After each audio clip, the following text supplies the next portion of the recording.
Hi, my name is Terry Hackworth, and I'm the practice manager here at Veterinary Surgical Solutions. You're receiving this video because your pet had an orthopedic procedure today with Dr. Lewis. What I'd like to review with you is the information that you are receiving upon discharge and go through some of the things that we would normally do in person. So you will be given an orange bag with all the supplies that you need for your pet's recovery for the initial period after surgery. The first thing that we want you to look at is your pet's surgical record. It contains a lot of very important information. So on the first line highlighted will be the next appointment when we need to see your pet. These days, when appropriate, these appointments will be conducted electronically through picture and video. We will explain to you that process and how it will work at the time. So we're trying to limit the number of visits and trips you have to make to the clinic to keep everyone safe and healthy these days. As always, if there are any concerns with either you or Dr. Lewis, your pet will be seen in the clinic. The next section of the record will list all the medications that are being sent home and when to begin those medications. They're highlighted with the instructions here, which will also match the label and instructions on all your individual pill bottles. The medications that are going to begin the night of surgery will begin sometime between 8 and 10 p.m. This is typically only pain medicine and needs to be begun regardless of whether your pet is eating or not. As far as food goes on the night of surgery, some pets will eat and some pets will not.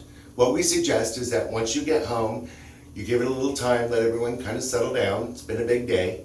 And try and give a quarter of what they normally eat. If they hold that down and are interested in more, about an hour later, you can feed them a little bit more food and continue. Normal appetite should return by the following day. Once normal appetite returns, you can begin the additional medications that are listed to begin on the second day of surgery. If for any reason your pet is not eating or the appetite is depressed, please notify the clinic immediately. If blood work was performed on your pet today, that will be indicated in the record here. If there are any anomalies in the blood work that we think you need to be aware of, those will be notated separately. Keep in mind that your pet has not eaten and is dehydrated, so some of these numbers are going to be askew and it doesn't necessarily indicate that there's a problem. If there's something to be concerned of, the team will let you know separately. If there are any important notes or anything that you need to pay particular attention to, those will be indicated and highlighted as well, okay? And then again, we will just go through here and talk about reminders to give medication and when to begin them. When appropriate, your pet will be sent home with an e-collar that has been sized to your individual pet. This is probably the most critical thing you do in the initial stages of your pet's recovery. So this needs to remain on at all times until or unless you are instructed by VSS otherwise. If you're having difficulties with the cone, challenges with the cone, anything with the cone, please contact the clinic immediately through the clinic line or our after hours line before making any modifications to the e-collar. Crate rest and activity restriction, if that is always appropriate after an orthopedic procedure.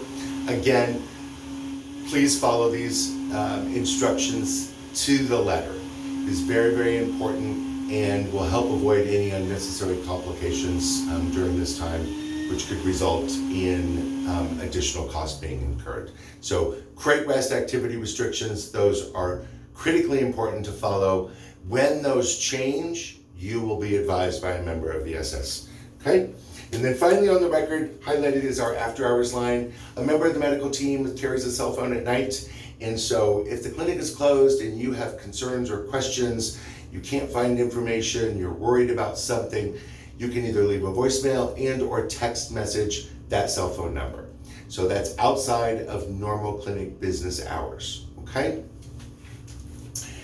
Also, you will receive an email with discharge instructions that are tailored to the particular procedure that your pet received. Those are not going to be printed. but the email document will look like this.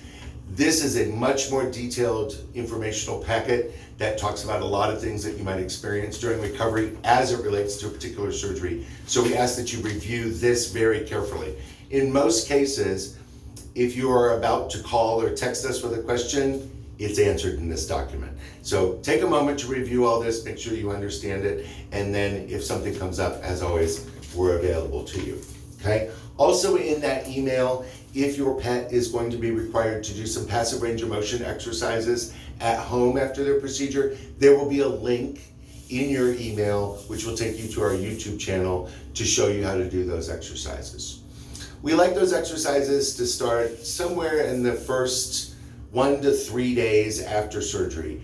Every individual pet is different. Some pets need a couple more days before you get those going. Some pets will let you do them right away on the first day after surgery. Use your best judgment, and as always, if you have any challenges or concerns with those exercises, call a member of the team here and we'll walk you through it, okay? So in your bag, finally, you will see 2 orange packs. So again, if you're instructed to use ice and heat, we've provided you with packs, 1 for ice and 1 for heat. Those can be placed directly on your pet's skin after being frozen and or heated in the microwave, okay? So, as always, we're here for you to get you through your pet's recovery, answer any questions, concerns, and guide you along through the process. So, things are a little different these days, but we are still committed to you receiving the highest level of care for your pet's recovery while we work through these kind of crazy times we're in right now. So thank you again for trusting us, and please let us know at all times how we can help.